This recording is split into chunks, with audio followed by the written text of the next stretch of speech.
क्लेविटस जो एक सबसे खतरनाक डीमन लॉर्ड है, वो ये ठान लेता है कि उसने पूरी की पूरी ह्यूमन रेस को जड़ से खत्म करना है। और जब वो इस काम में लग जाता है और सारे के सारे इंसानों को मारना शुरू कर देता है, तब एक छोटा सा बच्चा उसके दिल को पिघला देता है। जिसके बाद क्लेविटस इस पूरी दुनिया को खत्म करने का इरादा अपने दिमाग से निकालकर अपनी सारी पावर्स को गायब कर देता है और ह्यूमन वर्ल्ड में एक आम इंसान की तरह रहना शुरू कर देता है। अब ये सारा कुछ इस बच्चे के ऊपर डिपेंड करता है कि वो ह्यूमन रेस को बचाना चाहता है या फिर उसे हमेशा के लिए तबाह कर देना चाहता है। कहानी की शुरुआत में हम एक बच्ची को देखते हैं जो एक विलेज में अपने डैड के साथ रहती है और वो एक मैप को देखकर ये पूछती है कि हमारी सिटी एथिया को छोड़कर बाकी सारा कुछ ब्लैक क्यों है। अरे बच्ची, इसके बारे में कोई भी नहीं जानता कि उसके आसपास क्या है। हम बस यही जानते हैं कि वहाँ पर 4 डार्क बीस्ट राज करते हैं और जो भी उनके पास जाने की कोशिश करता है वो चारों डार्क बीस्ट उसे जान से मार देते हैं। पर हाँ, एक इंसान ऐसा आने वाला है जो कि एक डिवाइन वेपन का इस्तेमाल करके इन चारों के चारों डार्क बीस्ट को हमेशा के लिए ही खत्म कर देगा। एलिसिया भी ये सुनने के बाद काफी खुश हो जाती है। वो ये कहती है कि मैं भी बड़ी होकर एक हीरो बनूंगी ताकि मैं ये जान सकूं कि हमारी ये दुनिया कैसी है। फिर हमें कुछ टाइम बाद का सीन दिखाया जाता है जहाँ पर एलिसिया बड़ी हो चुकी है और वो हीरोज के साथ मिलकर साउथ की तरफ जा रही है ताकि वो वहाँ के क्लेविटस को हरा सके। और आगे बढ़ने से पहले हम ये जान लेते हैं कि ये हीरोज कोई आम इंसान नहीं है। इनके पास स्पेशल वेपन्स होते हैं जो कि सिर्फ हीरोज को ही दिए जाते हैं। जैसे ये सारे डार्क बीस्ट की टेरिटरी में पहुँचते हैं तो डीमंस इनके ऊपर अटैक्स करना शुरू कर देते हैं, जिसको देखकर ये सारे हीरोज अपने डिवाइन वेपन्स को बाहर निकाल लेते हैं और एक एक करके सारे के सारे डीमंस को मारना शुरू कर देते हैं। और जैसे जैसे वो क्लेविटस की तरफ आगे बढ़ रहे होते हैं तो उनके सामने एक के बाद एक काफी खतरनाक डीमंस आने शुरू हो जाते हैं। अब फाइनली इन सभी को मारने के बाद वो सारे क्लेविटस के पास पहुंच जाते हैं, जिसको देखकर इन सभी के अंदर काफी जोश आ जाता है। चलो इसको भी खत्म करते हैं। पर अगले ही पल हम ये देखते हैं कि क्लेविटस इनके सरदार को एक ही झटके में खत्म कर देता है और एक एक करके सभी को भी मारना शुरू कर देता है, जिसको देखकर इन सभी की फट जाती है और इन्हें समझ नहीं आता कि इन्हें अब क्या करना है। तभी एलिसिया ये नोटिस करती है कि क्लेविटस सभी के ऊपर शैडो में से अटैक कर रहा है और वो सभी को इसके बारे में वार्न कर देती है। अब एलिसिया भी उसके काफी नजदीक पहुंच जाती है और क्लेविटस को भी इस बात का एहसास हो जाता है कि ये सारे सच में काफी ताकतवर हैं, क्योंकि पिछले 1000 सालों में आज तक कोई भी मेरे इतने करीब नहीं आया। पर क्लेविटस को ये बात समझ नहीं आती कि वो सारे यहाँ पर क्यों आए हैं। अगर ये सारे मुझे यहाँ पर डराने के लिए आए हैं या फिर किसी और काम से, मैं उसका जवाब खुद ही ढूंढ लूंगा। एलिसिया क्लेविटस के सींग के ऊपर अटैक करने में कामयाब हो जाती है, पर अगले पल हम ये देखते हैं कि क्लेविटस सबको ही जान से मार देता है। अगले सीन में क्लेविटस उस जगह पर आ जाता है जहाँ से ये सारे हीरोज उसे मारने के लिए आए थे और वो ये ठान लेता है कि वो इस पूरे के पूरे किंगडम को खत्म कर देगा। सारे के सारे सिपाही उसे रोकने का काफी ट्राई कर रहे होते हैं, पर वो एक एक को जान से मारना शुरू कर देता है। फिर हम किंग को देखते हैं जो इस बात को समझ जाते हैं कि क्लेविटस यहाँ पर आ चुका है और सारे के सारे हीरोज मारे जा चुके हैं। ये देखकर किंग उस जगह पर चले जाते हैं जहाँ पर हीरोज के सारे हथियारों को बनाया जाता है और ये एक ऐसी जगह है जिसके बारे में सिर्फ रॉयल लोग ही जानते हैं। और ये काम करना इसीलिए जरूरी है, अगर ये जगह ही तबाह हो जाएगी तो कोई भी फ्यूचर में डार्क बीस्ट को हरा नहीं सकता। इस तरफ ये सिपाही क्लेविटस को रोकने का काफी ट्राई कर रहे होते हैं और क्लेविटस ये समझ जाता है कि इनके पास जो वेपन्स हैं वो मेरे ऊपर काम नहीं कर रहे हैं। मुझे ऐसा लगता है कि उन हीरोज के पास कुछ अलग ही वेपन्स थे। यहाँ पर किंग ने भी इस जगह को पूरी तरह से सील कर दिया होता है। तभी क्लेविटस सारी जगह को तबाह करता हुआ यहाँ पर आ जाता है। तुम यहाँ पर क्या कर रहे थे और ह्यूमंस किस तरह की रेस है और वो मुझे मारना क्यों चाहती है? अगर मुझे तुम्हारा जवाब पसंद नहीं आया तो मैं पूरी की पूरी ह्यूमन रेस को खत्म कर दूंगा। पर किंग के पास इसका कोई भी जवाब नहीं होता और वो मारा जाता है। अगर ये सारे ऐसे ही आगे बढ़ते रहेंगे तो मुझे भी एक सेना बनानी चाहिए जिससे कि मैं सारे के सारे ह्यूमंस को खत्म कर पाऊं। तभी उसे यहाँ पर एक बच्चे की रोने की आवाज आती है। उसकी माँ क्लेविटस से कहती है कि प्लीज मेरे बच्चे को बचा लो। मैंने ये डिसाइड कर लिया है कि मैं सारी की सारी ह्यूमन रेस को खत्म कर दूंगा, तो इसको बचाने का कोई भी सवाल पैदा नहीं होता। पर ये बच्चा काफी छोटा है और ये अभी पैदा हुआ है, तो इसका बाकी इंसानों से कोई भी लेना देना नहीं है, तो प्लीज इसे बचा लो।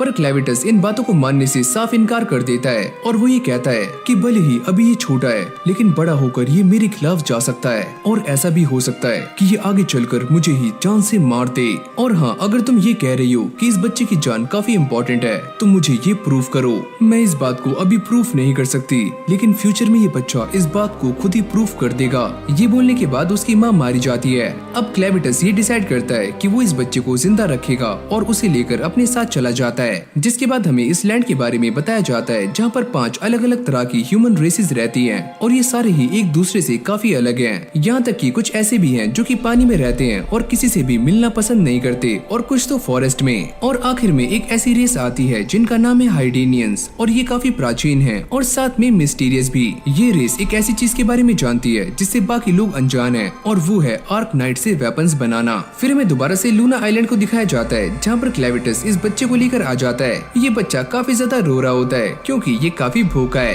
अब भाई क्लेविटस इसे दूध तो पिला नहीं सकता तो वो इसे बार बार स्ट्रेंथ दे रहा होता है। अब वो इसे एक गड्ढे के अंदर फेंक देता है जहाँ पर काफी सारे कीड़े इसे साफ कर देते हैं। मैंने इसकी माँ से वादा क्यों किया कि मैं इसे जिंदा रखूंगा, लेकिन अब मैं पीछे नहीं हट सकता और इस बच्चे की लाइफ ही ये बात डिसाइड करेगी कि आगे ह्यूमन रेस को जिंदा रखना है या फिर नहीं। एलिसिया की हालत भी काफी खराब हो चुकी है। तभी वो ये देखती है कि किसी ने उसके डैड को जान से मार दिया है और अगले ही पल उसकी आंखें खुल जाती हैं। क्लेविटस उससे कहता है कि तुम्हारे बाकी के साथी मारे जा चुके हैं और अब बस तुम ही जिंदा हो। एलिसिया भी इस बात को सुनकर काफी शॉक्ड हो जाती है कि क्लेविटस ने उसे जिंदा करने के लिए डार्क मैजिक का इस्तेमाल किया और भाई क्लेविटस ने ये काम इसीलिए किया होता है ताकि एलिसिया इस बच्चे को दूध पिला सके। पर सच बात तो ये है कि एक मदर ही एक बच्चे को दूध पिला सकती है, यानी कि एलिसिया को जिंदा करना एकदम बेकार गया। एलिसिया ये कहती है तुम प्लीज मुझे दोबारा से मार दो, जब तक तुम्हारे अंदर मेरी डार्क एनर्जीज हैं तो तुम मर नहीं सकती। और अब ये दोनों डिसाइड करते हैं कि वो एक साथ मिलकर इस बच्चे को पालने वाले हैं और एलिसिया के पास कोई दूसरा चारा भी नहीं होता। अब एलिसिया उससे कहती है अगर तुम इस बच्चे को पालना चाहते हो तो तुम्हें पैसे देकर एक नर्स को खरीदना होगा जो कि इस बच्चे को एक माँ की तरह दूध पिला सकती है, पर मेरे पास ना तो कैश है और ना ही यूपीआई। अब ये दोनों डिसाइड करते हैं कि वो इस माउंटेन का आर्कनाइट बेचने वाले हैं। ये सुनने के बाद क्लेविटस शहर की तरफ जा रहा होता है पर एलिसिया उसको रोक देती है कि तुम ऐसे वहाँ पर नहीं जा सकते, तुम एक काम करो ये बच्चा मुझे दे दो, मैं इसे लेकर वहाँ पर जा सकती हूँ। पर क्लेविटस इस चीज के लिए नहीं मानता और वो अपनी बॉडी को एक ह्यूमन फॉर्म के अंदर चेंज कर लेता है और यहाँ पर वो एक लड़की बन जाता है जिसका नाम है क्लैन और इस बच्चे का नाम है लूना। अब ये दोनों उसे लेकर शहर की तरफ निकल जाते हैं। जंगल में आने के बाद एलिसिया लूना को नहला रही होती है और वो ये नोटिस करती है कि जिस कपड़े में लूना को लपेटा गया था उस कपड़े से एक बात तो क्लियर हो जाती है कि लूना हाइडेनियंस की रॉयल फैमिली से बिलोंग करता है और अभी तक ये बात क्लियर नहीं हुई है कि लूना एक लड़का है या फिर एक लड़की। अब अगली सीन में हम हाइडन को देखते हैं जो कि पूरी तरह से तबाह हो चुका है। यहाँ पर एक बंदा क्राउन प्रिंस और बाकी लोगों को ढूंढने का ट्राई कर रहा होता है। तभी यहाँ पर कुछ लोग आ जाते हैं जो कि हाइडेनियन से उस टेक्निक को चुराना चाहते हैं जिससे कि वो आर्कनाइट से वेपन्स बनाते हैं। इस तरफ एलिसिया क्लैन को बता रही होती है कि लूना एक रॉयल फैमिली से बिलोंग करता है। क्लैन कहती है कि मैंने उस जगह के कासल को तबाह कर दिया था और तभी मुझे लूना मिला। एलिसिया उससे कहती है कि सारे लोग इस बच्चे को लेकर काफी परेशान हो रहे होंगे क्योंकि रॉयल फैमिली ही इस बात को जानती है कि आर्कनाइट से वेपन्स कैसे बनाए जाते हैं। ये सुनने के बाद क्लेविटस काफी हैरान हो जाता है और वो ये डिसाइड करता है कि वो लूना को एक किंग बनाने वाला है और उसके जरिए वो सभी के ऊपर राज करेगा। क्लेविटस ये सारा कुछ इसीलिए करना चाहता है ताकि वो इस बात को ऑब्जर्व कर सके कि उसे इंसानियत को खत्म करना है या फिर नहीं। एलिसिया को ऐसा लगता है कि उसने क्लेविटस के सामने कुछ ऐसा बोल दिया है जो कि उसे बोलना नहीं चाहिए था और हाँ भाई इससे एक काफी बड़ी गलती हो चुकी है और ऐसा भी हो सकता है कि ये बात आगे चलकर एक काफी बड़ी दिक्कत क्रिएट करे। एलिसिया ही सोचती है कि मैं लूना को इससे ले भी नहीं सकती, अगर मैंने ऐसा किया तो क्लेविटस मुझे मारने के साथ साथ इस पूरी ह्यूमन रेस को भी खत्म कर सकता है। जिसके बाद वो डिसाइड करती है कि वो लूना की रक्षा करेगी ताकि सारे लोग सेफ रह पाएं। तभी यहाँ पर एक बंदा आकर क्लैन के सर पर अटैक कर देता है जिससे वो बेहोश हो जाती है। एलिसिया ये देखकर काफी हैरान हो जाती है कि इतना बड़ा डीमन किंग इतनी आसानी से धाराशाही हो गया। तभी यहाँ पर कुछ और लोग भी आ जाते हैं जो कि एलिसिया को भी बेहोश कर देते हैं और इन सभी को बंदी बनाकर कहीं लेकर जा रहे होते हैं। जब ये बैंडिट्स इन तीनों को लेकर जा रहे होते हैं तभी एलिसिया को होश आ जाता है। क्लैन उससे कहता है तो फाइनली तुम जाग चुकी हो, वैसे हम दोनों पकड़े गए। एलिसिया को ये सुनने के बाद काफी गुस्सा आ जाता है, तो तुम क्या कर रहे हो, चलो हमें बचाओ। अरे तुम टेंशन मत लो, लूना एकदम सेफ है। ये सुनने के बाद एलिसिया को और भी ज्यादा गुस्सा आ जाता है। मुझे ऐसा लगता है कि तुम इस बॉडी में आने के बाद और भी ज्यादा कमजोर हो गए हो। ऐसा कुछ भी नहीं है, मैं तो बस ये देख रहा था कि ये बॉडी कितनी कमजोर है। एलिसिया उससे कहती है कि चलो एक काम करते हैं, यहाँ से भाग जाते हैं। लेकिन भाई क्लैन के दिमाग में एक अलग ही प्लान चल रहा होता है। वो ये कहता है कि जब तक मैं लूना को यहाँ का किंग नहीं बना देता तब तक मैं अपनी असलियत सभी के सामने नहीं लाऊंगा और इससे मैं ह्यूमैनिटी को काफी अच्छे तरीके से भी ऑब्जर्व कर सकता हूँ। अब एलिसिया उसे सारी सिचुएशन के बारे में बताना शुरू करती है कि ये लोग काफी बुरे हैं जिन्होंने हमें पकड़ा है और और तुम इन्हें देखकर इंसानों के बारे में अंदाजा नहीं लगा सकते। जिसके बाद ये सारे इन गुंडों के अड्डे पर पहुंच जाते हैं, जहाँ पर एक बंदा भागने का ट्राई कर रहा होता है। तभी एक गुंडा पीछे से चाकू फेंक कर उसे जान से मार देता है। तुम सारे एक बात कान खोल के सुन लो, अगर किसी ने भी यहाँ से भागने की कोशिश की तो हम उसे जान से मार देंगे। अब ये गुंडे एलिसिया को लेकर एक कमरे में चले जाते हैं और यहीं पास में एक लड़की खड़ी हुई होती है जो क्लैन को अपने पास बुला लेती है। जैसे वो क्लैन के हाथ में एक छोटा सा बच्चा देखती है तो वो अपनी मेड से ही कहती है, सुनो इसका ध्यान रखना और हाँ तुम इसे दूध भी पिला देना।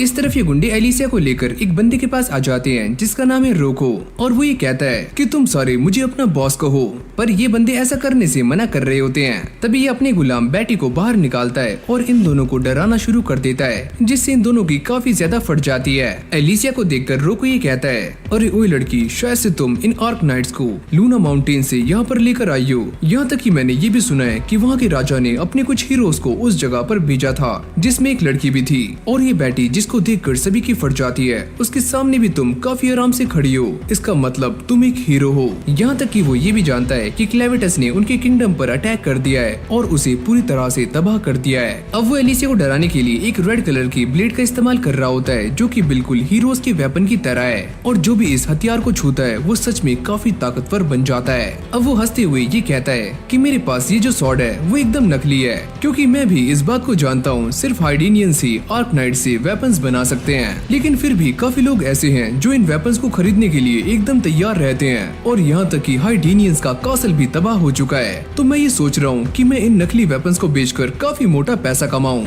रोको बार बार एलिसिया को टॉर्चर कर रहा होता है। वो ये कहता है कि मैं ये सोच रहा हूँ कि मैं असली वेपन्स भी अपने पास लेकर आ जाऊँ, जिससे मैं और भी अच्छा पैसा कमा सकता हूँ। और हाँ, ऐसा करने के बस दो ही तरीके हैं, या तो हाइडेनियंस के किंग मुझे अपनी स्वॉर्ड दे दें, या फिर हम उस जगह पर जाते हैं जहाँ पर ये सोल्जर्स मारे गए हैं और वहाँ से उन वेपन्स को कलेक्ट करते हैं। रोको ये ट्राई कर रहा होता है कि एलिसिया उसे सारा कुछ बता दे, लेकिन वो अपना मुंह नहीं खोलती।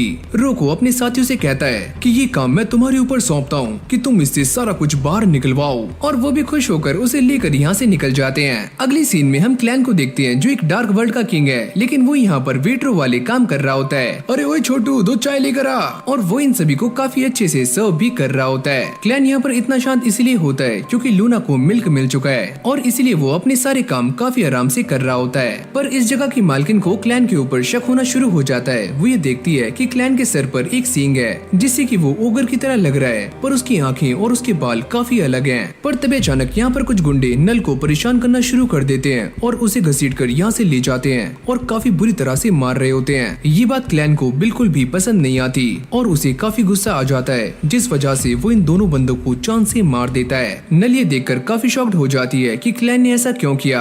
अब वो लूना को दोबारा से नल को सौंप देता है, जो कि उसे फिर से दूध पिलाना शुरू कर देती है। क्लैन उसके बारे में जानने का ट्राई करता है कि आखिरकार नल कौन है, और वो ये कहती है कि मैं इन गुंडों के बीच में ही पली बड़ी हूँ और मेरी माँ यहीं पर काम किया करती थी, जिन्हें ये लोग काफी परेशान किया करते थे, और जब मैं 12 साल की हुई तो वो मुझे छोड़कर यहाँ से चली गई और मैं उनके बारे में नहीं जानती कि वो जिंदा हैं या फिर मर चुकी हैं। और अब लोगों ने उसकी माँ की जगह पर उसे मारना शुरू कर दिया था, और नल को इस बात का एहसास होता है कि उसकी माँ ने हमेशा ही उसकी जान बचाई है और वो खुद पिटती आई है। इस बार की ऑनर ने उसे अपने साथ रख लिया और तभी से वो यहाँ पर काम करती है। क्लैन उसकी सारी बातें काफी गौर से सुन रहा होता है और वो ये पूछता है कि मैंने तो ऐसा सुना है कि एक माँ ही एक बच्चे को दूध पिला सकती है, तो तुम्हारा बच्चा कहाँ पर है? क्या मेरा बच्चा मर चुका है। जब वो पैदा हुआ था वो तभी मारा गया। नल ये बताती है कि यही वो टाइम था जब मैंने ये डिसाइड किया कि मैं भी मर जाऊंगी, पर तभी मुझे एक बच्चा मिला जिसे मुझे दूध पिलाना पड़ा और तभी से मेरे अंदर एक उम्मीद जाग गई।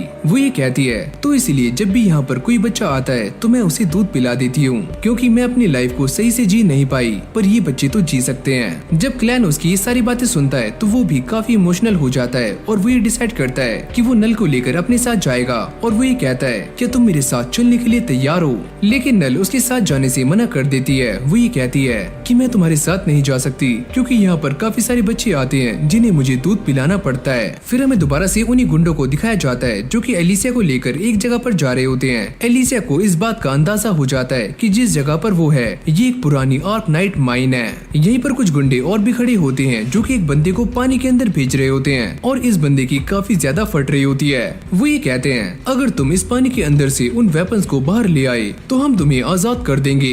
लेकिन भाई जैसे ये बंदा पानी के अंदर कूदता है तो इसके अंदर से काफी खतरनाक मॉन्स्टर्स बाहर आते हैं जो कि इस बंदे को एक ही झटके में कच्चा निगल जाते हैं। और भाई जो मॉन्स्टर्स हीरो तक को जान से मार सकते हैं तो ये तो फिर भी एक आम इंसान था।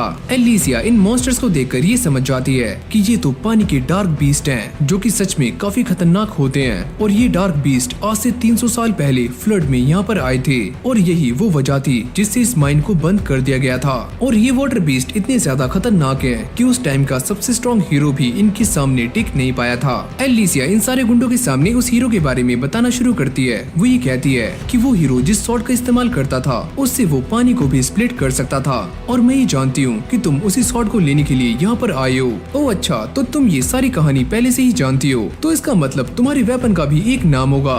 जल्दी से हमें बता दो, मैं इसके बारे में तुम्हें कुछ भी बताने वाली नहीं हूँ। और मैं ये जानती हूँ कि तुमने उस बंदी के साथ झूठा वादा किया था। अगर तुम उसे बचाना चाहते तो तुम उसे रस्सी से भी बांध सकते थे। अरे ओए, ज्यादा घड़ी चतुर बन रही के अब आगे हो। ब्रिज के उस तरफ कुछ और लोग खड़े होते हैं जो कि एलिसिया का इंतजार कर रहे होते हैं। तभी सामने से एक लंगूर टपकता है जो कि एलिसिया को छूने के लिए काफी ज्यादा बेताब है। लेकिन भाई ये बंदा इस बात को नहीं जानता कि ये दिन उसका आखिरी दिन है। तभी एलिसिया अपने शोल्डर को डिसलोकेट करके इस बंदे को पकड़ लेती है और सीधा ही नीचे कूद जाती है, क्योंकि एलिसिया इस बात को काफी अच्छे से जानती है कि जब तक उसकी बॉडी के अंदर क्लेविटस का डार्क फ्लूइड है तो वो मर नहीं सकती। और इसीलिए भाई वो बिना डरे इस बंदे को लेकर सीधा नीचे कूद जाती है। अभी सारे गुंडे एलिसिया को मरा हुआ देखकर काफी शॉक्ड हो जाते हैं। उनकी इस बात को लेकर भी काफी ज्यादा फट रही होती है। अगर इसके बारे में हमारे बॉस को पता लगा तो वो हमारी खाट खड़ी कर देगा। लेकिन एलिसिया अब भी जिंदा है, पर वो काफी दर्द में होती है और उसे अपनी गर्दन के नीचे कुछ भी फील नहीं होता, यानी कि उसकी पूरी की पूरी बॉडी टूट चुकी है। मुझे काफी दर्द हो रहा है और मेरी बॉडी से काफी ब्लड भी बाहर निकल चुका है। अगर अभी मैं यहाँ से नहीं निकली तो वो गुंडे दोबारा से यहाँ पर आ जाएंगे। पर तभी अचानक उसका ब्लड मूव करने लग जाता है और उसके सामने क्लेविटस का एक छोटा रूप आ जाता है। वो ये कहता है, अरे ओए पगली, तुमने पहले ही काफी ज्यादा ब्लड लॉस कर दिया है। अगर ऐसे ही ये खून बाहर निकलता रहा तो तुम मारी जा सकती हो। वो तो ये ब्लड ही है जिसकी वजह से तुम अब भी जिंदा हो। क्लेविटस ये सारा कुछ इसलिए कर रहा होता है क्योंकि एलिसिया अब भी उसके काफी ज्यादा काम की है। जब तक तुम्हारे अंदर मेरा ये ब्लड है तो तुम ठीक होती रहोगी और जब तक मुझे तुम्हारी जरूरत है तो मैं तुम्हें जिंदा रखूंगा। तो अब तुम्हें क्या हो गया है? तुम मुझे सही क्यों नहीं कर रहे हो? क्या तुम्हें मेरी जरूरत नहीं है? अब वो इसे सारी बातें बतानी शुरू कर देता है जो कि उसके साथ पीछे हुई हैं। मैंने नल को मनाने की काफी कोशिश की पर उसने मुझे मना कर दिया। और ऐसा क्यों हुआ? क्या तुम मुझे इसका जवाब दे सकती हो? ये सारा कुछ इसीलिए क्योंकि नल इस बात को जानती है अगर तुमने उसे आजाद भी कर दिया तो ये गुंडे उसके पीछे आ जाएंगे और तुम दोनों को ही जान से मार देंगे। लेकिन अगर तुम उसे विश्वास दिला दो कि तुम उसे बचा सकते हो तो शायद वो तुम्हारे साथ चल सकती है। पर मैं ऐसा कुछ भी नहीं करूँगा। मैं उसके लिए ये सारा कुछ क्यों करूँ? और मैं नहीं चाहता कि किसी को भी ये पता लगे कि मैंने लूना माउंटेन छोड़ दिया है, वरना इससे काफी बड़ी दिक्कत हो सकती है। जिसके बाद क्लेविटस एलिसिया से ये कहता है कि मेरे ख्याल से ये काम तुम भी कर सकती हो और वैसे भी एक हीरो इतने सारे गुंडों को तो आराम से हरा ही सकता है। एलिसिया इस बात के लिए मना कर रही होती है पर अगली पल क्लेविटस उसकी सारी की सारी टूटी हुई हड्डियों को दोबारा से जोड़ देता है और वो एकदम सही हो जाती है, जिसको देखकर इन सारे गुंडों की फटनी शुरू हो जाती है और साथ में चड्डी भी टाइट हो जाती है। पर एलिसिया भी काफी जोर जोर से चिल्ला रही होती है क्योंकि इससे उसे काफी पेन होता है। अभी सारे गुंडे डिसाइड करते हैं कि वो इसे पकड़कर जबरदस्ती वहाँ पर लेकर जाएंगे जहाँ पर इसके साथियों के वेपन्स हैं। जैसे एक गुंडा उसके ऊपर अटैक करने के लिए आगे आता है तो एलिसिया उसके एक जोरदार मुक्का मारकर उसे पीछे गिरा देती है। मुझे ऐसा लगता है कि मुझे अब अपनी पे आना होगा। ये बोलते ही वो अपनी सारी बेड़ियां तोड़कर इन सभी के साथ लड़ने के लिए तैयार हो जाती है। क्लैन भी लूना को लेकर बाहर आ जाता है और ये दोनों नल को ढूंढ रहे होते हैं। जाते हुए क्लैन ये बता रहा होता है कि एलिसिया काफी स्ट्रॉन्ग है और वो पहली ऐसी इंसान है जिसने मेरी सींग के ऊपर अटैक किया था। इस तरफ नल भी दोबारा से कार्मे के पास आ जाती है और कार्मे उसे देखकर काफी खुश होती है कि नल अब भी जिंदा है और वो सही सलामत है। पर वो ये देखकर काफी शॉक्ड होती है कि इतना मार खाने के बाद भी नल अब भी काफी खुश है और वो ये कहती है कि तुम्हें क्या हुआ, तुम इतनी खुश क्यों हो? क्या मैं बाहर जा सकती हूँ क्योंकि मुझे बाहर की दुनिया देखनी है। कार्मे उससे कहती है कि जो भी एक बार यहाँ पर आ जाता है उसके लिए बाहर की दुनिया एकदम खत्म हो जाती है। पर तुम ये सारा कुछ मुझसे क्यों पूछ रही हो? क्या तुम बाहर जाना चाहती हो? मैं तो बस ये जानना चाहती हूँ कि बाहर की दुनिया कैसी है और वो कैसी लगती है। जैसे ही वो ये कहती है कि आज मुझे किसी ने बाहर जाने के लिए पूछा था, तभी कार्मे उसकी एक जोरदार थप्पड़ मारती है। ये सारे ख्याल अपने दिमाग से निकाल दो। ये दुनिया काफी जालिम है और लोग हमें इस्तेमाल करने के बाद हमें फेंक देते हैं। और वैसे भी तुम काफी भद्दी हो, तो मुझसे पहले किसने तुम्हें बाहर जाने के लिए पूछ लिया? इन दोनों की ये सारी बातें रोको भी सुन लेता है और वो यहाँ पर आ जाता है, जिसको देखकर कार्मी काफी शॉक्ड हो जाती है। मैं यहाँ पर इसलिए आया हूँ क्योंकि मुझे नल से बात करनी है। तभी रोको उसे लेकर यहाँ से चला जाता है। कार्मी उसे रोकने का काफी ट्राई कर रही होती है। अगर ये चली गई तो यहाँ के बच्चों को दूध कौन पिलाएगा। तभी क्लैन और लूना भी यहाँ पर आ जाते हैं। क्लैन उससे पूछता है कि तुम क्या बकवास कर रही हो। वो ये कहती है कि मैं तुम्हें इसके बारे में कुछ भी बता नहीं सकती और हमारे पास अब दूध नहीं है, तो यहाँ से चले जाओ। पर जैसी वो क्लैन की आंखों में देखती है तो उसकी फटकर चार हो जाती है। क्लैन उससे कहता है तुम मुझे सारा कुछ एक्सप्लेन करो। इस तरफ रोको नल को लेकर एक केव में आ जाता है और वो अंदर जाते हुए काफी ज्यादा डर रही होती है। वो ये कहती है कि तुम मुझे कहाँ लेकर जा रहे हो, यहाँ पर मैं पहली बार आई हूँ। अब रोको उसे सारा कुछ एक्सप्लेन कर रहा होता है कि ये एक माइन है और मैंने इस जगह पर काफी ज्यादा रिसर्च की है। और अगले पल यहाँ की बत्ती गुल हो जाती है और जैसे रोको लैंप को ऑन करता है तो नल ये देखकर काफी शॉक्ड हो जाती है कि उसके सामने बैटी खड़ा हुआ है। रोको उससे कहता है कि आज तुमने हमें धोखा दिया है और तुम शायद ये बात नहीं जानती कि मैं डीमंस को कंट्रोल कर सकता हूँ। वो यहाँ से भागने का ट्राई करती है और बैटी भी उसे मारने के लिए उसके पीछे आ रहा होता है। मैंने गलती करी आज उस हाथ को ना थाम कर, अगर आज मैं वो हाथ पकड़ लेती तो शायद मैं जिंदा बच पाती। अगली पल हम ये देखते हैं कि बैटी उसे खा जाता है। तभी लूना और क्लैन भी यहाँ पर आ जाते हैं। वो ये कहता है कि तुम रो मत, शिकार बनना और शिकार करना ये दोनों ही इंसानों और डीमंस में कॉमन है। क्लैन अब भी इस बात को लेकर काफी कंफ्यूज होता है कि ये डीमन जो इतना स्ट्रॉन्ग है वो इस छपरी की बात क्यों मान रहा है और मेरे ख्याल से ये रूल्स के खिलाफ है। बैटी इसे जान से मार दो। पर बैटी की तो पहले ही हवा टाइट हो रही होती है और वो नल को बाहर उगल देता है। लूना उसे लेकर साइड में आ जाता है। बैटी की हालत पहले से काफी खराब हो रही होती है। रोको उसे शांत करने का ट्राई करता है पर वो ये देखकर काफी शॉक्ड हो जाता है कि नल और लूना यहाँ से गायब हैं। शायद से तुम एक मैजिशियन हो। लेकिन क्लैन को मैजिक के बारे में कुछ भी नॉलेज नहीं होती। रोको उससे कहता है अगर तुम इसके बारे में कुछ भी नहीं जानते तो चलो मैं तुम्हें इसके बेसिक्स समझाता हूँ। अब वो एक लिक्विड को बाहर निकाल कर ये कहता है क्या तुम ये देख रहे हो, यही मेरा मैजिक है जिससे कि मैं अभी तक छोटे मोटे ट्रोल को ही कंट्रोल कर पाया था, लेकिन आगे मैं बड़े डीमंस को भी कंट्रोल कर पाऊंगा। अगली पल वो इस चीज को फायर के साथ मिला देता है जिससे बैटी दोबारा से खड़ा हो जाता है और उसके कंट्रोल में आ जाता है। तभी बैटी क्लैन के ऊपर अटैक करके उसे इंजर्ड कर देता है। क्लैन ये सोचता है कि एलिसिया ने मुझे मैजिक के बारे में कुछ भी नहीं बताया। इस तरफ एलिसिया भी सारे के सारे गुंडों को सबक सिखा रही होती है और फिर हमें एक फ्लैशबैक दिखाया जाता है जहाँ पर एलिसिया के डैड उसे स्वॉर्ड चलाना सिखा रहे होते हैं। वैसे मुझे एक स्ट्रॉन्ग स्वॉर्ड्समैन बनना है तो मैं क्या करूँ? अगर तुम सच में ये करना चाहती हो तो सबसे पहले तुम्हें अपने ऊपर कंट्रोल करना होगा और अपने दुश्मन को मारते हुए बिल्कुल भी हिचकिचाना नहीं है। इससे तुम्हारी और स्वॉर्ड की स्पीड कम हो सकती है। अब रियलिटी में एलिसिया इन सारे गुंडों को ठिकाने लगा रही होती है पर तभी एक गुंडा उसकी स्वॉर्ड को तोड़ देता है। एलिसिया को इस बात का अंदाजा हो जाता है कि वो अकेले इन सारे गुंडों को हरा नहीं सकती। ये सच में काफी ज्यादा हैं और इन सभी को हराने का सिर्फ एक ही तरीका है जिसके लिए वो लेक की तरफ भागना शुरू कर देती है, यानी कि वो लेक में कूदने वाली है। इन सारे गुंडों को ऐसा लगता है कि एलिसिया इसके अंदर नहीं कूदेगी क्योंकि पिछले 300 सालों से इस लेक में जो भी गया है वो जिंदा वापस नहीं आया। तभी एलिसिया एक एक्स को उठाकर कुछ रस्सियों को काट देती है पर ये सारे के सारे लोग उसको घेर लेते हैं, जिसके बाद ये सारे गुंडे उसे पकड़ने के लिए इन डंडों पर चढ़ना शुरू कर देते हैं। पर जैसे एलिसिया एक और रस्सी को काटती है तो ये सारे लोग पानी में गिर जाते हैं। पानी में गिरने वाले सारे के सारे बंदे डार्क बीस्ट का खाना बन जाते हैं। बचे हुए गुंडे ये देखकर काफी शॉक थे कि एलिसिया यहाँ से गायब है, पर वो तो पानी के अंदर है ताकि वो उस स्वॉर्ड को हासिल कर सके जो कि उस पुराने लेजेंडरी हीरो की है। एलिसिया इस लेक में काफी अंदर जा रही होती है। वो ये सोचती है कि मुझे अपनी सांसों को बस तब तक रोकना है जब तक कि मैं नीचे ना पहुंच जाऊं। लेकिन भाई इस लेक के अंदर एक और डार्क बीस्ट है जो कि नीचे एलिसिया का इंतजार कर रहा है, पर वो इस बात से पूरी तरह से अनजान है। अब एलिसिया धीरे धीरे पानी के अंदर जा रही होती है और इससे वो काफी घबरा जाती है। मुझे ऐसा नहीं लगा था कि ये काम इतना मुश्किल होगा। यहाँ पर उसका दिमाग काम करना बंद कर देता है और एकदम सुन्न हो जाता है। एलिसिया ये सोचती है कि भले ही मेरे दिमाग को ये पता हो कि मैं मरने वाली नहीं हूँ, लेकिन फिर भी मेरी बॉडी मेरा साथ नहीं दे रही है। मुझे काफी दर्द हो रहा है।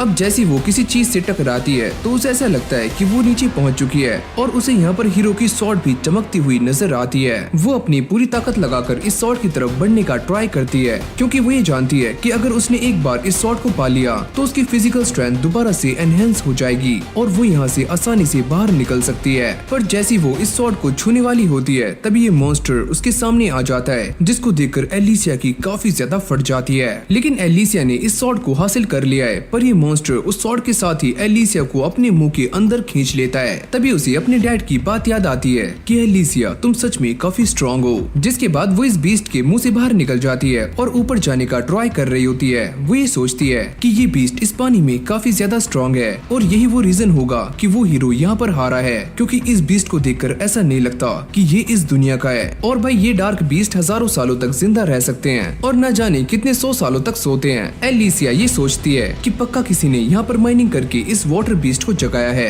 और मैं बिना ऑक्सीजन के इससे फाइट नहीं कर सकती, तो मुझे जल्दी से बाहर जाना होगा।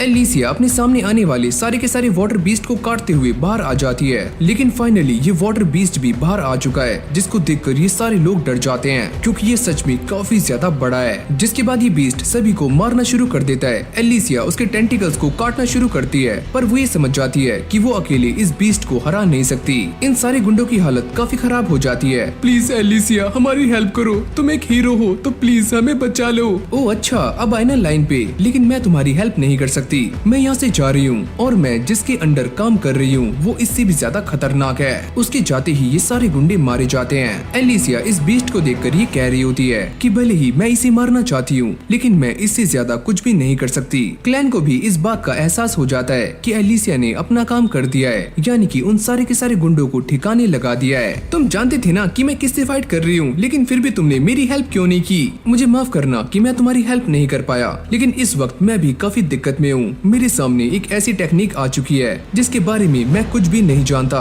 और तुमने भी मुझे मैजिक के बारे में कुछ भी नहीं बताया। क्लैन की बातें सुनकर तो ऐसा लगता है कि ये बंदा काफी दिक्कत में है, पर अगली पल हम ये देखते हैं कि इसने बैटी को बड़ी आराम से हरा दिया है। पर रोको अपने मैजिक का इस्तेमाल करके यहाँ से भागने में कामयाब हो चुका है। एलिसिया भी भागते हुए क्लैन के पास आ जाती है। वो ये देखती है कि चारों तरफ रेड स्मोक है। क्लैन ये सोचता है कि ये बात काफी अजीब है कि इस स्मोक का असर ना तो तुम्हारे ऊपर हो रहा है और ना ही किसी नॉर्मल एनिमल के ऊपर, और वो ये समझ जाता है कि ये मैजिक सिर्फ डार्क बीस्ट के ऊपर ही काम करता है। क्लैन के मन में ये भी ख्याल आता है कि वो ट्रांसफॉर्म होकर आसानी से इस पूरी की पूरी जगह को तबाह कर सकता है, पर इसे लूना को भी काफी खतरा है, तो वो ऐसा नहीं करता। एलिसिया, क्या तुम इसके बारे में कुछ जानती हो और क्या तुम कुछ कर सकती हो? हाँ, मैं इसके बारे में जानती तो हूँ, लेकिन मैं मैजिक का इस्तेमाल करना नहीं जानती। साथ में वो ये कहती है कि मैजिक का इस्तेमाल करने के लिए आर्क नाइट की जरूरत होती है और जो भी इसकी रियल पावर्स को जानते हैं वो आसानी से मैजिक का इस्तेमाल कर सकते हैं, यानी कि तुम भी एकदम यूजलेस हो। एलिसिया उससे पूछती है, तुम मुझे ये बताओ, अगर लूना मर गया तो तुम क्या करोगे? ये सवाल काफी अजीब है, पर एक बात तो सच है, अगर लूना मारा गया तो मेरा ह्यूमैनिटी के ऊपर से विश्वास उठ जाएगा और मैं सभी को जान से मार दूंगा। ये दोनों उन्हें ढूंढने के लिए आगे जाते हैं, पर वो ये नोटिस करते हैं कि यहाँ पर काफी सारा ब्लड है, यानी कि कोई नल को यहाँ से घसीट कर आगे लेकर गया है। अगली पल हम ये देखते हैं कि नल अब भी जिंदा है और वो लूना को बचाने के लिए काफी मार खा रही होती है। फिर हमें एक पास्ट का सीन दिखाया जाता है जहाँ पर लूना के रोने से इस बंदे का ये मैजिकल लैंप टूट जाता है, जिससे रोको को इस बात का एहसास हो जाता है कि लूना सच में काफी स्ट्रॉन्ग है और वो मैजिक का इस्तेमाल कर सकता है। ओह, तो ये बच्चा हाइडेनियंस की रॉयल फैमिली से बिलोंग करता है, तो चलो इसे बाहर लेकर चलते हैं। तभी एलिसिया और क्लैन यहाँ पर आ जाते हैं। रोको इन दोनों को देखकर काफी शॉक्ड हो जाता है। तुम अभी तक जिंदा कैसे हो और मेरे बाकी साथी कहाँ पर हैं? क्लैन उससे कहता है कि तुम्हारे सारे के सारे साथी डार्क बीस्ट का खाना बन चुके हैं। अगर तुम मेरे पास आए तो मैं इस बच्चे की उंगलियों को काट दूंगा, पीछे हट जाओ। लेकिन भाई क्लैन को इससे ढीले पैसे का फर्क नहीं पड़ता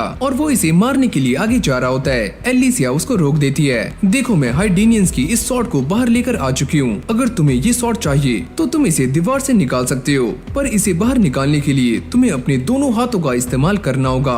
ओह, तो वैसे मुझे इस बात पर यकीन नहीं हो रहा है कि तुम मुझे हाइडेनियंस की सॉर्ड इतनी आराम से दे रही हो, पर इससे एक बात तो साफ है कि ये बच्चा हाइडेनियंस की रॉयल फैमिली से बिलोंग करता है और तुम्हारी शक्ल देखकर ये बात काफी अच्छे से कंफर्म हो रही है कि ये बच्चा काफी कीमती है। अगर तुम इसे बचाना चाहती हो तो तुम मुझे ये बताओ कि तुम्हारे बाकी साथियों की सॉर्ड्स कहाँ पर हैं? एलिसिया उसे सारा कुछ बता देती है कि उसके साथियों की सॉर्ड लूना माउंटेन की गहराइयों में है। अगर तुम उन्हें पाना चाहती हो तो ये काम तुम्हें खुद ही करना होगा। तुम्हें क्या लगता है कि मैं उन सॉर्ड्स को हासिल नहीं कर सकता? ये तुम्हारी गलत फहमी है। अगली पल हम ये देखते हैं कि वो एक मैजिकल पाउडर का इस्तेमाल करता है और साथ में लूना की मैजिकल पावर्स का इस्तेमाल करते हुए यहाँ से गायब हो जाता है। जैसे रोको यहाँ से भागने का ट्राई करता है, तभी एलिसिया उसे बीच में से काट देती है। तुमने ये कैसे किया? क्या तुम मुझे देख पा रही हो? अबे ओए घनचक्कर, हम तुम्हें देख नहीं सकते पर तुम्हें सुन तो सकते हैं ना। और वैसे भी लूना रो रहा है और इसी बेवकूफी की वजह से तुम मारे गए। लूना के ऊपर से मैजिकल पाउडर हटाते ही वो भी विजिबल हो जाता है। एलिसिया क्लैन से कहती है, अगर तुम लूना को बचाना चाहती हो तो तुम्हें नल को दोबारा से जिंदा करना होगा। क्लैन इस चीज के लिए मना करता है कि वो ऐसा नहीं करेगा। एलिसिया इस पर काफी गुस्सा हो जाती है और उसकी ये डांट क्लैन के ऊपर काम कर जाती है। वो ये कहता है कि मुझे इसे बचाने के लिए डार्क ब्लड की जरूरत पड़ने वाली है और जब तक मैं इसे ठीक करूंगा तो तुम्हें मरना होगा। वैसे भी मैं एक हीरो हूँ तो इसमें कोई भी दिक्कत नहीं है। अगली पल वो एलिसिया की बॉडी में से डार्क ब्लड को बाहर निकाल देता है और नल को दोबारा से जिंदा कर देता है। क्या तुमने मुझे दोबारा से जिंदा किया? एलिसिया की बॉडी से सारे के सारे जान प्राण बाहर निकल चुके हैं, पर अगली पल वो दोबारा से उठकर बैठ जाती है। अभी ओए मेरी स्वॉर्ड कहाँ पर है? लूना भी अब सही हाथों में आ चुका है। क्लैन ये पूछता है क्या तुम अब हमारे साथ बाहर चलने के लिए रेडी हो? और नल अपनी पुरानी गलतियों से बचते हुए इनके साथ जाने के लिए मान जाती है। अब यहीं से हमारा सीन चेंज हो जाता है जहाँ पर क्लैन एलिसिया को परेशान कर रहा होता है और उससे वो हीरो वाली स्वॉर्ड लेकर उससे ये कहता है कि जब तुम्हें इसकी सबसे ज्यादा जरूरत होगी तो मैं तुम्हें ये लौटा दूंगा। नल भी अपनी सारी पैकिंग करके यहाँ पर आ जाती है। एलिसिया ये देखकर काफी शॉक्ड हो जाती है कि नल ने इतना वेट कैसे उठाया हुआ है। एलिसिया ये बहाना कर रही होती है कि उसे एक स्वॉर्ड चाहिए और वो क्लैन से ये परमिशन मांगती है कि अंदर रोको के बॉक्स में काफी सारी स्वॉर्ड है, क्या मैं जाकर एक ला सकती हूँ? परमिशन मिलते ही वो एक स्वॉर्ड को लेने के लिए यहाँ से भाग जाती है। अब ये दोनों बाहर जा रहे होते हैं। नल उसे कहती है कि ये जगह काफी खाली हो चुकी है और यहाँ पर मेरी माँ की यादें हैं। ये जगह खाली देखकर मुझे काफी अजीब लग रहा है। एलिसिया को इस कमरे के अंदर कुछ पैसे और एक स्वॉर्ड मिल जाती है जिसको पाकर वो काफी ज्यादा खुश है। पर तभी यहाँ पर क्लैन उड़ता हुआ आता है जिसकी हालत काफी टाइट हो जाती है। वो ये कहता है कि सच में ये बॉडी काफी कमजोर है। एलिसिया भी इस बंदे को देखकर ये समझ जाती है कि ये बंदा काफी स्ट्रॉन्ग है और वो अपनी स्वॉर्ड को बाहर निकाल लेती है। अचानक से ये बंदा एलिसिया के ऊपर अटैक्स करना शुरू कर देता है। एलिसिया भी इसके सारे अटैक्स को रोकने का काफी ट्राई कर रही होती है, पर फिर भी उसके चेहरे पर एक स्क्रैच लग जाता है। अब ये बंदा विंड मैजिक का इस्तेमाल करते हुए एलिसिया को इस घर से बाहर फेंक कर मारता है, जिसके बाद ये बंदा भी बाहर आ जाता है। तुम सच में काफी टफ हो, लेकिन मेरा तुमसे कुछ भी लेना देना नहीं है, तो तुम यहाँ से जा सकती हो। मुझे बस उस बंदे से मतलब है। लगता है तुम मुझे काफी ज्यादा अंडर एस्टिमेट कर रहे हो। अब वो काफी स्पीड से इस बंदे के ऊपर अटैक करने के लिए आगे जाती है और जैसे ये उसे मारने वाली होती है तभी क्लैन उसको रोक देता है और इसकी बॉडी वहीं पर फ्रीज हो जाती है। क्लैन उसके एक जोरदार मुक्का मारकर उसे होश में लाता है। मुझे तो ऐसा लग रहा था कि एलिसिया इस बंदे को जान से मारने वाली है, पर इस बंदे की किक एलिसिया के चितड़े भी उड़ा सकती थी, जिसके बाद ये सारी मिसअंडरस्टैंडिंग खत्म हो जाती है। वो बंदा ये कहता है कि मैं तो यहाँ पर रोको को ढूंढने के लिए आया हूँ जो कि डार्क बीस्ट को कंट्रोल करता है और इस लेडी के अंदर से डार्क बीस्ट की स्मेल आ रही है और ये सारा झमेला इसलिए होता है क्योंकि इस बंदे को ऐसा लग रहा होता है कि वो इंसान क्लैन ही है जो कि डार्क बीस्ट को कंट्रोल करता है। जिसके बाद क्लैन नल को यहाँ से जाने के लिए कहता है और साथ में लूना को भी, और वो इस बंदे को देखकर ये समझ जाता है कि ये बंदा किसी डार्क बीस्ट के अंडर काम करता है। इसको देखकर ऐसा लग रहा है कि ये बंदा वेस्ट की लॉर्ड ज़ेविथियर के अंडर काम करता है और कोई भी इसकी रियल फॉर्म को देख नहीं पा रहा है। तभी ये डार्क बीस्ट जिसका नाम है गाट वो ये कहता है कि तुम इस सभी के बारे में कैसे जानते हो। ये बोलते ही वो अपनी रियल फॉर्म में आ जाता है और वो ये कहता है कि जैसे क्लेविटस ह्यूमन रेस को खत्म करना चाहता है वैसे ही वेस्ट की लॉर्ड ज़ेविथियर भी ऐसा ही सोच रही है। गाट उससे ये कहता है अगर तुम भी एक डार्क बीस्ट हो तो मुझे अपनी फॉर्म दिखाओ। तभी क्लैन अपनी एक पूंछ यहाँ पर बाहर निकाल लेता है जिसको देखकर एलिसिया काफी शॉक्ड हो जाती है। मेरे सामने दो ऐसे डार्क बीस्ट हैं जो काफी ज्यादा खतरनाक हैं और वो ह्यूमंस की तरह दिखते ही नहीं बल्कि बात भी करते हैं। एलिसिया ये बात सुनने के बाद काफी शॉक्ड हो जाती है कि क्लेविटस के अलावा भी काफी सारे डार्क बीस्ट हैं जिनके बारे में ये हीरोज जानते तक नहीं है। तुम्हें क्या लगता है कि सारे डार्क बीस्ट ऐसा कर सकते हैं? पर ऐसा कुछ भी नहीं है। सिर्फ कुछ ही डार्क बीस्ट ऐसे हैं जो कि ह्यूमंस की तरह चेंज हो सकते हैं और बातें कर सकते हैं। गार्ड गुस्से में आकर ये कहता है कि ये तो एक हीरो है तो ये तुम्हारे साथ क्या कर रही है? पर क्लैन सारी बातों को संभालते हुए ये कहता है कि ये सारे मेरे कंट्रोल में है और मैं बस ये देखना चाहता हूँ कि ह्यूमन रेस कैसे काम करती है और वो कैसे रहते हैं। अब क्लैन उससे ये कहता है कि जिस ज़ेविथियर को मैं जानता हूँ वो तो ह्यूमंस को ऑब्जर्व करती है, तो उसके मन में ये ख्याल कहाँ से आया कि उसे इंसानों को खत्म करना है। जिसके बाद गार्ड उसे सारी बातें बताता है कि कुछ टाइम पहले डार्क बीस्ट के काफी सारे बच्चे गायब हो गए थे और वहाँ से एक पोशन मिला है जिससे ज़ेविथियर को ऐसा लगता है कि इसके पीछे ह्यूमंस हैं। गार्ड को भी यहाँ पर इसलिए भेजा गया है ताकि वो यहाँ पर रिसर्च कर सके। अगर ज़ेविथियर की थ्योरी सच हो जाती है तो वो पूरी की पूरी ह्यूमन रेस को ही खत्म कर देगी। ये सारी बातें सुनने के बाद क्लैन उससे कहता है कि तुम जिस इंसान को यहाँ पर ढूंढ रहे हो मैंने उसे ऑलरेडी ही जान से मार दिया है और साथ में उस डार्क बीस्ट को भी जिसने मेरे ऊपर अटैक किया था। पर वो ये कहता है कि यहाँ पर सिर्फ डार्क बीस्ट के ही बच्चे गायब नहीं हो रहे हैं, साथ में इंसानों के भी काफी सारे बच्चे हैं जो गायब हो चुके हैं। फिर हमें एक फ्लैशबैक दिखाया जाता है जहाँ पर कारम क्लैन को ये बता रही होती है कि यहाँ पर कोई भी लेडी माँ नहीं बन सकती और नल एक बेवकूफ थी जिसने ऐसा किया। प्रेजेंट में क्लैन भी ये सारी बातें समझ जाता है कि डार्क बीस्ट के बच्चों के साथ साथ इंसानों के बच्चे बच्चे भी गायब हो रहे हैं, यानी कि ये दोनों चीजें आपस में लिंक्ड हैं। एलिसिया ये कहती है कि मैं मैजिक का इस्तेमाल करना नहीं जानती, पर शायद से मैं उन लोगों के बारे में जानती हूँ जो कि ये सारा कुछ कर रहे हैं। वो ये कहती है कि पहले जब फाइट हुआ करती थी तो पहले लोग वेपन्स का इस्तेमाल करते थे और बाद में आए विजर्ड्स जिन्होंने मैजिक का इस्तेमाल करना शुरू कर दिया। और बैटल में किसी का भी हारना या जीतना इस बात पर तय करता है कि किसके पास कितने विजर्ड्स हैं और वो कितने स्ट्रॉन्ग हैं। साथ में वो ये भी कहती है कि जिसने पहली बार विजर्ड्स को बैटल में उतारा था वो इंसान ये है जिसका नाम है ड्रेल, और इसी ड्रैगन स्लेयर के नाम से भी जाना जाता है। और ये वही इंसान है जिसने मेरे डैड को मारा है। अब यहीं से हमारा सीन चेंज हो जाता है, जहाँ पर ड्रेल अपनी पूरी की पूरी आर्मी के साथ हाइडन पर कब्जा करने के लिए आगे बढ़ रहा होता है। पर यहाँ पर एक और आर्मी उन सभी को रोकने के लिए पहले से ही तैनात है। और इस आर्मी का जनरल जिसका नाम है रॉड, वो ये पूछता है कि सारी तैयारियां कैसी चल रही हैं। ये लड़की कहती है कि हमारी सारी एडवांस फोर्स खत्म हो चुकी है और जनरल ड्रेल अपनी आर्मी के साथ साउथ की तरफ आ रहा है। यहाँ तक कि वो लोग गिनती में 50,000 हैं। रॉड ये कहता है हमारी सेना काफी कम है, हम बस 6,000 हैं और वो लोग काफी सारे हैं और काफी तेजी से हाइडन की तरफ बढ़ रहे हैं। वो ये सोचता है अगर हम वेस्ट के गेट से पहले ही वहाँ पर पहुँच जाएं तो शायद हम उन्हें रोक सकते हैं और इसके लिए हमें हाइडेनियंस का साथ चाहिए। पर वहाँ से हमें अभी तक कोई भी हेल्प नहीं आई है और न ही कोई रिस्पॉन्स। अभी दोनों इस बात को लेकर काफी पैनिक हो रहे होते हैं कि क्लेविटस ने हाइडेनियंस पर अटैक कर दिया है और इसलिए ड्रेल यहाँ पर आया है। अगर उसके हाथों में वो जगह लग गई जहाँ पर ये हथियार बनाए जाते हैं तो हमारे भी सारे के सारे हथियार हमसे छिन जाएंगे। तभी एक सोल्जर यहाँ पर आकर बताता है कि ईस्ट का एक गेट खुल चुका है और ये करने वाला एक विजर्ड है जो कि ड्रेल का साथी है। ये सारे यहाँ पर इसलिए आए होते हैं ताकि वो हाइडन पर अपना कब्जा कर सकें और लूना को भी ढूंढ सकें जो कि हाइडन का एक लौता वारिस है जो कि अभी क्लैन और उसके साथियों के पास है। अब ड्रेल को भी इस बारे में पता लग जाता है कि वो सारे कहाँ पर जा रहे हैं, जिसके बाद वो अपने सबसे स्ट्रॉन्गेस्ट विजर्ड को उनके पीछे भेज देता है जिसका नाम है मिन्नार्ड। अब ये सारे आगे आ जाते हैं जहाँ पर क्लैन नल के लिए कॉफी बनाता है और वो ये पूछती है कि गार्ड का क्या हुआ, उसने हमारी बातों पर यकीन कर लिया है और वो दोबारा से अपनी जर्नी पर निकल गया है। एलिसिया भी सारी इन्फॉर्मेशन को गैदर करके यहाँ पर आ जाती है। वो ये कहती है कि हाइडन की हालत काफी खराब है, किंग के मर जाने के बाद सारा कुछ हाथों से निकलता जा रहा है। वो ये कहती है कि एस्लिन ने भी उन्हें रोकने की काफी कोशिश की थी लेकिन वो भी उनका सामना नहीं कर पाए क्योंकि वो मैजिक के मामले में उनसे काफी पीछे हैं। एलिसिया ये बता रही होती है कि हाइडन में ऐसा कोई भी नहीं बचा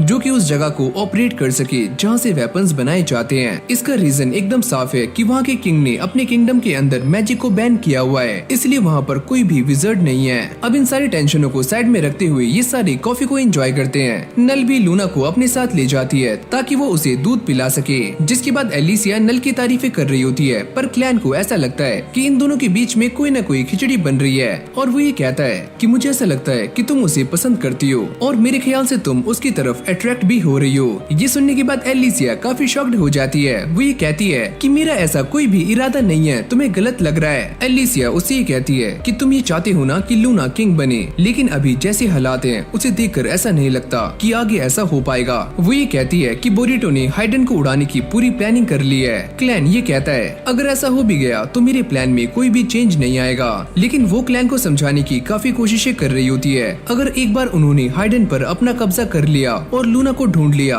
तो ऐसा भी हो सकता है कि लूना वहाँ का किंग कभी भी ना बने। और लूना को देखकर ये कोई भी बता सकता है कि वो एक रॉयल फैमिली से बिलोंग करता है। अगर लूना एक बार उनके हाथ लग गया तो उनके हाथ में काफी सारे सीक्रेट्स लग जाएंगे जो कि बस हाइडन ब्लड लाइन में ही पाए जाते हैं। और इस काम को करने के लिए उन्होंने जिस इंसान को भेजा है उसका नाम है ड्रेल, जिसने मेरे फादर को भी मारने के लिए जमीन आसमान को एक कर दिया था। यानी कि वो इंसान एक ड्रैगन स्लेयर है और काफी खतरनाक भी। फिर हमें एक पास्ट का सीन दिखाया जाता है जहाँ पर ड्रेल एलिसिया के डैड के सामने खड़ा होता है और उसने इसके डैड की हालत काफी गंदी कर दी होती है। एलिसिया को ये देखकर काफी गुस्सा आ जाता है और जैसी वो स्वॉर्ड उठाने वाली होती है उसके डैड उसको रोक लेते हैं। बेटा तुम ऐसा मत करो, तुम्हें एक हीरो बनना है और इससे फाइट करने के बाद तुम एक हीरो नहीं बन पाओगी। यही वो टाइम था जब एलिसिया के डैड ने उससे ये प्रॉमिस करवाया था कि वो एक हीरो बनेगी। जैसी वो ये प्रॉमिस करती है तो उसके डैड यहीं पर मारे जाते हैं। क्लैन को भी ये बात समझ नहीं आती। वो ये सोचता है कि एक वक्त वो था जब मैं इस किंगडम को हमेशा के लिए ही खत्म करने वाला था और अब मैं इसे बचाने के लिए जा रहा हूँ। एलिसिया उससे कहती है अगर तुम वहाँ पर जा रहे हो तो मैं भी तुम्हारे साथ चलूंगी। क्लैन उसे ऐसा करने से मना कर देता है। वो ये कहता है कि तुम्हें यहाँ पर रुककर इन दोनों की ही देखभाल करनी है। अगर तुम मेरे साथ वहाँ पर जाओगी तो सभी को मेरे ऊपर शक हो जाएगा कि एक ह्यूमन डीमन के साथ मिली हुई है। क्लैन को वहाँ पर जाने से एक और फायदा होने वाला है जिससे कि वो विज़र्ड्स की पावर्स को भी काफी आसानी से और काफी अच्छे से समझ सकता है। मैं ये बात जानता हूँ कि तुम अपने फादर की मौत का बदला लेना चाहती हो, लेकिन तुमने अपने फादर से प्रॉमिस किया है कि तुम ड्वेल के साथ नहीं लड़ोगी। उसके फादर ने भी उससे कहा था कि ड्वेल के साथ फाइट करने से वॉर हो सकती है, तो तुम ये कभी भी मत करना, ये एक हीरो का रास्ता नहीं है। जिसके बाद एलिसिया ये कहती है कि मैं अब एक हीरो नहीं हूँ, मैं बस एक लाश हूँ जो कि एक डीमन बीस्ट के ब्लड से चल रही है, तो मैं अपने डैड का बदला ले सकती हूँ। अब क्लैन उससे पूछता है कि आखिरकार तुमने हीरो बनने का फैसला क्यों किया था। एलिसिया ये बताती है ताकि मैं इस वर्ल्ड को प्रोटेक्ट कर सकूं और साथ में इसे एक्सपैंड भी कर सकूं। तुमने लूना के वर्ल्ड को पहले ही एक्सपैंड कर दिया है, तो सच में तुम एक हीरो हो। ये बोलने के बाद क्लैन अपने असली रूप में आ जाता है और हाइडन के लिए निकल जाता है। इस तरफ बोरुटो की आर्मी ने हाइडन को तबाह करने के लिए अपना पूरा इंतजाम कर लिया होता है। साथ में एस्लिन भी उन्हें रोकने के लिए यहाँ पर आ रहे होते हैं। फिर हमें दोबारा से उसी बंदे को दिखाया जाता है जो कि पहले लूना को ढूंढ रहा था। अब अगली सीन में हम एलिसिया और नल को देखते हैं जो एक टाउन में आ जाते हैं, पर तभी अचानक वो ये नोटिस करते हैं कि यहाँ पर टाउन वाले एक बंदे को काफी गंदे तरीके से मार रहे होते हैं। नल इन सारे बंदों को देखकर काफी घबरा रही होती है, जिसके बाद एलिसिया उसे लेकर यहाँ से चली जाती है। फिर हमें इन सारे गुंडों की लाश दिखाई जाती है जिन्हें पेड़ों पर लटकाया गया होता है। ये सारी बात कर रहे होते हैं। हमें ऐसा लगता है कि वहाँ पर जो जायंट ऑक्टोपस मिला है वो बात सही है। ये सारे लोग इस बात से भी काफी परेशान होते हैं कि बोरुटो की आर्मी हमारे किंगडम पर अटैक कर रही है। ये बंदा कहता है तो अब ये सारा कुछ हमारे हाथों में है, हमें ही अपने किंगडम को बचाना होगा। एलिसिया उसे लेकर एक होटल में आ जाती है जहाँ पर उनके सामने दो बंदे खड़े होते हैं जो कि उनसे पूछताछ कर रहे होते हैं क्योंकि इन दोनों के पास वेपन्स हैं। तभी पीछे से एक लेडी यहाँ पर आती है जो कि अपने दोनों बच्चों को डांटना शुरू कर देती है कि तुम दोनों पागल हो, जैसे हालात अभी यहाँ पर चल रहे हैं उसके हिसाब से सभी के पास वेपन्स होने चाहिए, तुम दोनों अंदर आ जाओ। ये औरत जिसका नाम है कारी वो ये कहती है कि इस बच्चे को देखकर ऐसा लग रहा है कि ये हाइडेनियंस का प्योर ब्लड है, पर ये तुम्हारे पास क्या कर रहा है और अब ये सारा कुछ तुम्हारे जवाब पर ही डिपेंड करेगा कि तुम्हारे साथ क्या करना है। एलिसिया उससे कहती है कि हम इस बच्चे के गार्ड हैं और हमें इसे बचाना है। कारी भी उनकी बातों पर बिलीव कर लेती है। अब एलिसिया कुछ पैसे देकर एक रूम को बुक कर लेती है। कारी अपने बच्चों से कहती है तुम नालायक यहाँ पर क्या कर रहे हो, चलो इनका सामान अंदर रखो, चलो। अब जैसे ही ये इस सामान को उठाने की कोशिश करते हैं तो ये सामान काफी भारी होता है और इन सभी की पैंट गीली पीली हो जाती है। एलिसिया और नल अब कमरे में आ चुके हैं, पर तभी अचानक हम ये देखते हैं कि बाहर एक इंसेक्ट है जो कि इन दोनों को ही देख रहा है। अपने इस इंसेक्ट की वजह से मिनार्ड इन सभी के ऊपर नजर बनाए हुए है। अब अगली पल हम ये देखते हैं कि मिनार्ड अपने और भी सारे इंसेक्ट्स को लेकर इन सभी के पीछे आ जाता है। ये दोनों ही लूना को देखकर काफी मस्ती कर रहे होते हैं। तभी कारी भी यहाँ पर आ जाती है, चलो अब खाना खा लो। जैसी एलिसिया खाना लेने के लिए नीचे जाती है तो वो ये देखती है कि सारे लोग यहाँ पर क्लेविटस और हीरोज के बीच में हुई फाइट के बारे में ही बातें कर रहे हैं। अरे क्या बेकार हीरोज हैं वो जो क्लेविटस को हरा नहीं पाए और सारे के सारे मारे गए। इन सब की बातें सुनने के बाद एलिसिया ये समझ जाती है कि इस जगह पर हीरोज के अब कोई भी मायने नहीं है। एक बंदा ये कहता है कि इस जगह पर जो कुछ भी हो रहा है उसके जिम्मेदार वो हीरोज हैं। एलिसिया जैसे ही खाने को लेकर ऊपर जा रही होती है तभी दरवाजे को तोड़कर एक चीज अंदर आ जाती है और जैसे ही इंसान उसे छूने वाला होता है तभी ये चीज एक काफी बड़े इंसेक्ट के अंदर ट्रांसफॉर्म हो जाती है। ये इंसेक्ट देखने में काफी ज्यादा बड़ा होता है जिसको देखकर सारे लोग घबराना शुरू कर देते हैं। एक बंदा कहता है कि ये कोई आम इंसेक्ट नहीं है, ये इंसेक्ट डीमन के साथ रहता है और इसीलिए ये डीमंस की तरह ही स्ट्रॉन्ग है। तो मैं तुम सभी को सलाह देता हूँ कि तुम यहाँ से हिलना मत, वरना तुम सारे मारे जा सकते हो। ये सारा कुछ देखकर एक बंदे की फट जाती है और वो यहाँ से बाहर भाग जाता है, पर बाहर खड़े हुए इंसेक्ट्स उसे ही जान से मार देते हैं। एलिसिया भी ये नोटिस करती है कि उसके पास उसकी स्वॉर्ड नहीं है जिसे वो रूम के अंदर भूल आई है। कारी उससे ये पूछती है कि तुम कौन हो और यहाँ पर क्या कर रहे हो। मेरा नाम है मिनार्ड और मैं बोरुटो की तरफ से यहाँ पर आया हूँ। मैं बस ये देखना चाहता हूँ कि यहाँ पर जो बच्चा आया हुआ है क्या उसके अंदर हाइडेनियंस का रॉयल ब्लड है या फिर नहीं। तभी एलिसिया को अंदर से नल के चिल्लाने की आवाज आती है और फिर हम अंदर देखते हैं कि यहाँ पर एक और विजर्ड है जिसने अपने मैजिक का इस्तेमाल करके नल को पकड़ा हुआ है। यहाँ पर लूना भी इस विजर्ड को देखकर रोना शुरू कर देता है। नल उसे ये पूछती है कि तुम कौन हो और यहाँ पर क्या कर रही हो, तुम यहाँ तक कैसे आई। जिसके बाद ये विजर्ड अपने बारे में बताना शुरू करती है और इसका नाम है ने। वो ये कहती है कि मैं अपनी पावर्स की मदद से किसी भी आयरन की चीज को अट्रैक्ट या फिर रिपेल कर सकती हूँ। वो लूना को एक मैजिकल पिल खिलाने का ट्राई कर रही होती है, जिससे वो ये पता कर सकती है कि लूना के अंदर मैजिकल टैलेंट है या फिर नहीं। और ऐसा करने के लिए वो लूना के साथ जबरदस्ती कर रही होती है। नल को ये देखकर काफी गुस्सा आ रहा होता है। तुम ऐसा कैसे कर सकती हो? एलिसिया इन दोनों को बचाने के लिए रूम की तरफ जा रही होती है, लेकिन तभी मिनार्ड अपने इंसेक्ट से उसके ऊपर अटैक करवा देता है। वो ये कहता है, क्या बात है, हाइडीनियंस के बच्चे के साथ एक फीमेल स्वॉर्ड्समैन, ये तो काफी कमाल की बात है, लेकिन अब तुम्हारी मरने का टाइम आ चुका है। नल अपने आप को छुड़वाने का काफी ट्राई कर रही होती है। नी उससे कहती है, तुम्हारा ऐसा करने का कोई भी फायदा नहीं है, क्योंकि मेरा मैजिक काफी स्ट्रॉन्ग है और ये सामने से आने वाले एक खतरनाक बुल को भी आसानी से रोक सकता है। चलो बेटा, इसे जल्दी से खा लो। पर तभी अचानक नल को काफी ज्यादा गुस्सा आ जाता है। इस तरफ एलिसिया ने भी इस इंसेक्ट की काफी गंदी बैंड बजाई होती है और उसे लात मारकर नीचे फेंक देती है। मिनार्ड भी ये समझ जाता है कि आखिरकार एलिसिया कौन है। अंदर आने के बाद वो ये देखती है कि नल ने ने को पहले ही निपटा दिया है। अब ये दोनों बातें कर रहे होते हैं कि उन्हें लूना को लेकर यहाँ से जल्दी ही जाना होगा, क्योंकि ये सारे लूना के पीछे हैं और जब तक क्लैन यहाँ पर नहीं आ जाता हम इन सभी का कुछ भी बिगाड़ नहीं सकते। जिसके बाद ने मिनार्ड के पास आ जाती है और वो ये कहती है कि वो सारे लोग यहाँ से भाग गए। मिनार्ड उससे पूछता है, क्या तुमने उस बच्चे का मैजिक टेस्ट किया? उस लड़की ने मुझे ऐसा करने से रोक दिया। वो लड़की काफी स्ट्रॉन्ग है। लगता है हमने उन सभी को कुछ ज्यादा ही अंडर एस्टिमेट कर लिया है। और वो लड़की जिसे मैंने देखा था, यानी कि जिसके पास वो स्वॉर्ड थी, वो लड़की पक्का एलिसिया है। जिस वक्त ड्वेल ने उसके डैड को मारा था उस वक्त मैं भी वहीं पर था। हाँ पक्का वो लड़की वही है, यानी कि एक हीरो। अब मिनार्ड को भी इस बात पर यकीन हो जाता है कि वो लड़की एक हीरो है, तो वो एक नॉर्मल बच्चे के साथ ट्रैवल नहीं करेगी, यानी कि वो बच्चा सच में हाइडेनियंस का वंशज है। तो चलो अब इसमें काफी मजा आने वाला है। अगले सीन में मिनार्ड ने सारे के सारे टाउन वालों को यहाँ पर इकट्ठा कर लिया होता है, जो कि बस गिनती में 4 होते हैं। ये आदमी कहता है, तुम जानते हो ना कि तुम कहाँ पर खड़े हो, अगर तुमने थोड़ी सी भी हिलने की कोशिश की तो हम तुम्हें जान से मार देंगे। और तुम यहाँ पर क्यों आए हो और क्या चाहते हो? जिसके बाद मिनार्ड इन सभी को क्लेविटस के बारे में भड़काना शुरू कर देता है। वो ये कहता है कि वो एक डीमन किंग है, जो कि यहाँ पर दोबारा से आया तो पूरे के पूरे किंगडम को ही पूरी तरह से खत्म कर सकता है। तो हम यहाँ पर इसलिए आए हैं ताकि हम तुम्हारी मदद कर सकें। और हाँ, ये बात तो तुम भी जानते हो कि उस डार्क बीस्ट से लड़ने की ताकत तुम्हारे में से किसी के भी अंदर नहीं है। उसका सामना बस हम ही कर सकते हैं। अबे ओए चल बे साइड हो, तूने हमारे एक साथी को मारा है तो हम तेरे ऊपर यकीन क्यों करें? और हाँ, तुम इसे कैसे एक्सप्लेन करोगे? मुझे माफ करना, वो तो बस एक एक्सीडेंट था, वो तो गलती से मारा गया। जिसके बाद वो इन सभी को एलिसिया के बारे में भड़काना शुरू कर देता है और ये कहता है कि यहाँ जो कुछ भी हो रहा है उसके जिम्मेदार बस एलिसिया है, जो कि एक हीरो है और उसी की वजह से वो बाकी के 12 हीरोज भी जान से मारे गए।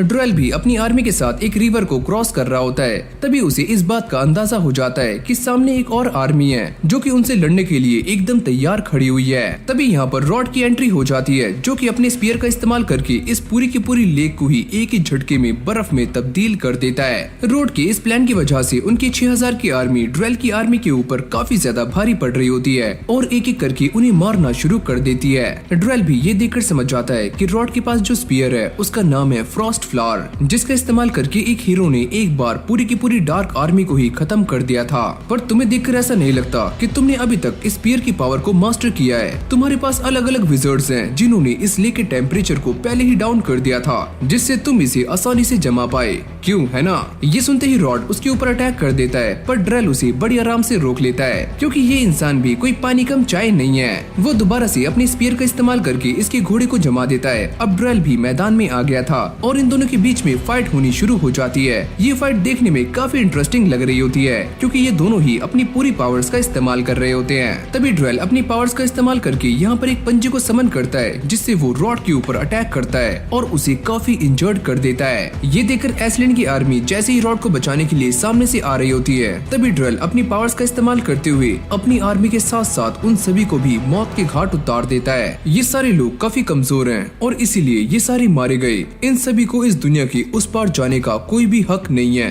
रॉड ये सुनने के बाद काफी चौंक जाता है। क्या दुनिया के पार? पर तुम करना क्या चाहते हो? मैं बस उस चीज को खत्म करना चाहता हूँ जो कि हीरोज के लिए कही गई है, क्योंकि हम कुछ ऐसे बीस्ट का सामना कर रहे हैं जिन्हें हम कभी भी हरा नहीं सकते। यहाँ तक कि वो ये भी कहता है, तुम्हारे ग्रेट ग्रैंडफादर, यहाँ तक कि मेरे पुराने दोस्त भी इसी चीज के ऊपर बिलीव किया करते थे, लेकिन आज वो भी नहीं रहे। अब ड्रेल अपनी आर्मी को लेकर यहाँ से जा रहा होता है और रॉड को ऐसे ही छोड़ देता है, पर तभी अचानक हम ये देखते हैं कि यहाँ पर क्लेविटस की एंट्री हो जाती है, जो कि अपनी रियल फॉर्म में होता है। क्लेविटस को देखकर सभी लोगों की फटनी शुरू हो जाती है। वो ये कहता है, क्या तुम्हारा नाम ही ड्रेल है? पर तुम्हें मुझसे क्या काम है? मैं बस तुमसे एक ही सवाल पूछना चाहता हूँ कि तुम जिस मैजिक का इस्तेमाल कर रहे हो वो तुम्हारे पास कहाँ से आया? क्योंकि डार्क बीस्ट और ह्यूमन के बच्चे दोनों ही गायब हो रहे हैं और इसके पीछे यही मैजिक है जो कि तुम इस्तेमाल कर रहे हो। ओह, तो बस यही बात थी जो कि तुम मुझसे पूछने के लिए आए थे। मैं तुम्हें इस बात के लिए पहले ही वार्न कर देता हूँ, अगर तुम गलती से भी मेरी टेरिटरी में आए तो मैं तुम्हें जान से मार दूंगा और तुम्हारा वो हाल करूंगा जो कि मैंने हाइडेनियंस का किया था। अब क्लेविटस गुस्से में आकर इन सभी को मारना शुरू कर देता है। जैसे ड्रेल अपनी पावर्स का इस्तेमाल करने वाला होता है तभी क्लेविटस अपनी पूंछ को उसकी छाती के आर पार कर देता है। मुझे पता था कि तुम वापस जरूर आओगे, इसी वजह से मैंने ये स्पेल बनाया है ताकि मैं तुम्हें यहाँ पर सील कर सकूं। अगली पल हम ये देखते हैं कि ड्रेल अपनी बॉडी को सैक्रिफाइस कर देता है और क्लेविटस को एक काफी बड़े ब्लड की गोली में कैद कर देता है। पर यहाँ पर ड्रेल अपनी स्वॉर्ड की मदद से दोबारा से जिंदा हो चुका है क्योंकि अब वो स्वॉर्ड और ड्रेल ये दोनों ही एक हो चुके हैं। तो फाइनली तुम मेरे स्पेल के अंदर फंसी गए और तुम इससे कभी भी बाहर नहीं निकल सकते, तो इसके अंदर मरो और सड़ो क्लेविटस। ये बोलने के बाद वो अपनी आर्मी को लेकर यहाँ से निकल जाता है। इस तरफ ये सारे के सारे टाउन वाले एलिसिया को ही ढूंढ रहे हैं क्योंकि ये उसे जान से मारना चाहते हैं। तो भाई सच में आगे इस एनिमे के अंदर काफी मजा आने वाला है। क्लेविटस जिसे स्पेल के अंदर कैद कर दिया गया है, क्या वो इससे बाहर निकल पाएगा और क्या ये सारे के सारे गाँव वाले एलिसिया को जान से मार देंगे? ये सारा कुछ जानने के लिए आपको इस एनिमे का सेकंड पार्ट देखना होगा जो काफी जल्दी आने वाला है। तो जल्दी से वीडियो को लाइक कर दो और चैनल को भी सब्सक्राइब कर लो। बाकी मैं मिलता हूँ आपसे एक और न्यू फ्रेश वीडियो के साथ, तब तक के लिए कीप वॉचिंग एनी सोल।